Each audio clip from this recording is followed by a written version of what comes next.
আসলে আমাদের দেশের ঋতু পরিবর্তনের ফলে শীতের তাপমাত্রা কখনো বেড়ে যায়, কখনো কমে যায় বা আবহাওয়ার পরিবর্তনের ফলে আমরা যাই বলি না কেন, এজন্যই শীতের তাপমাত্রা বাড়ে কমে। তবে বিগত ২ দিন ধরে শীতের তাপমাত্রাটা মানে অনেকটাই নিম্ন হয়ে গেছে। নিম্ন বলতে শীতটা বেশি পড়তেছে।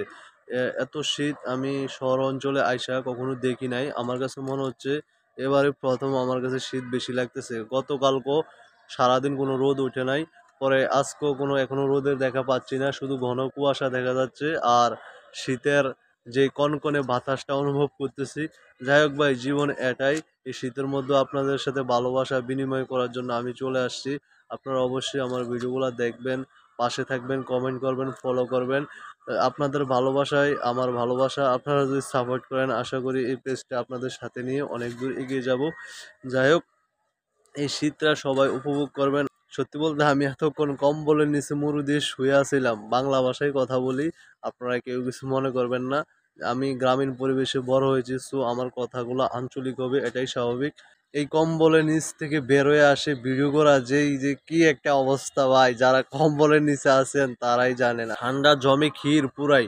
এই ঠান্ডার মধ্যে সবাই শুয়ে বসে থাকে আর আমি চলে আসি ভিডিও করতে। ভাই কি করব ভাই, একটা চ্যানেল খুলছি বা একটা পেজ খুলছি, এখন এটা তো চালাইতে হইব। চালানোর জন্য এখন একটা প্যারা, যে এই প্যারা মাথার নিচে, এই প্যারা যতদিন পর্যন্ত সাকসেস না হবে ততদিন পর্যন্ত এই ঠান্ডা গরম কিছুই করা যাবে না। রোদ বৃষ্টি সবকিছু উপেক্ষা করেও এই ঠান্ডার মধ্যে আসতে হবে ভিডিও করার জন্য। ভিডিও করা অনেকটা আর্ট হয়ে গেছে।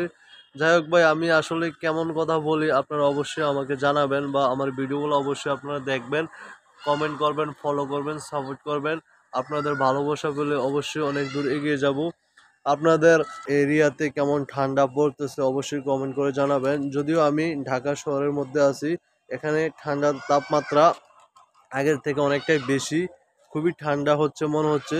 মানে যদিও এত ঠান্ডা পড়ে না, কিন্তু আজকে ২ দিন ধরে এমন ঠান্ডা পড়তেছে মনে হয় যে কিছুদিন পরে শৈত্যপ্রবাহ চলে আসবে। আসলে সত্যি ভাই অনেক ঠান্ডা। আপনারা যারা আছেন শহরে বা আশেপাশে থাকেন তারা অবশ্যই জানেন ঠান্ডা তাপমাত্রা। গ্রাম অঞ্চলে আমার মনে হচ্ছে আরো অনেক ঠান্ডা বেশি, কারণ আমাদের গ্রাম অঞ্চলে গাছপালার সংখ্যা বেশি, যার কারণে ঠান্ডার তীব্রতা। আমাদের কবিরা বলে গিয়েছেন, যেখানে দেখিবে যাহা কুড়িয়া লহিবে তা পাইলেও পাইতে পারো অমূল্য রতন। আসলে আমি ছন্দ বলি না বা কবিতা বলি না, এটা বলার উদ্দেশ্য হচ্ছে এই ঘন শীতের মধ্যে, ঘন কুয়াশার মধ্যে, কনকনে ঠান্ডার মধ্যে নিজেকে একটু হ্যাপি রাখার জন্য বা নিজেকে একটু খুশি রাখার জন্য দু একটা ছন্দ বলে বা যাই বলি না কেন, নিজেকে একটু গরম রাখার জন্য এই কথাটা বললাম আর কি। যাই হোক, এটা অনেকেই বলে কিন্তু আমিও বললাম।